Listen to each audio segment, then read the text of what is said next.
সেদিন দুপুরে লাঞ্চ সেরে বাবানকে ঘুম পাড়িয়ে বাবার কাছে দিয়ে নিশ্চিন্তে বেরিয়ে পড়েছিলাম সিনেমা দেখতে। আর আমাদের পার্টনার ছিল আমার বোন। শোটা ছিল 3:40-এ। এই টাইমটাই আমাদের জন্য একদম পারফেক্ট। আগের দিন এসে পুরোনো মুভিটাই আবার দেখে মন ভরেনি, তাই তখনই ঠিক করে নিয়েছিলাম নেক্সট মুভি দেখতে আসা চাই।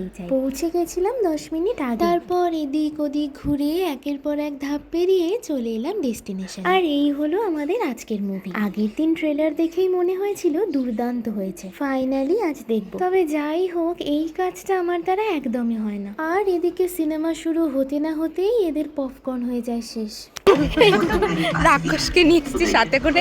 ইন্টারভেল দেওয়া মাত্রই আমরা বাইরে বেরিয়ে ফটো তুলতে ব্যস্ত থাকলেও আসল লোককে দেখো, যে যার ধান্দায় থাকে। এরা দুজন সিনেমা দেখে কম, পপকর্ন খায় বেশি। আর আমি বেচারা দেখতে গিয়ে খেতেই ভুলে যাই। এইসব করতে করতেই সিনেমা হয়ে গেল শেষ। তবে এইটা কিন্তু সাথে করেই নিয়ে এসেছে। বাইরে বেরিয়ে বেশ কিছুক্ষণ ওয়েট করতে হয়েছিল গাড়ির জন্য। তবে এদের আর কি, এরা তো খেতেই ব্যস্ত। আর আমার এদের দেখতে দেখতেই সময় কেটে গেল। তবে সবকিছু মিলিয়ে সময়টা কিন্তু দারুণ কাটলো।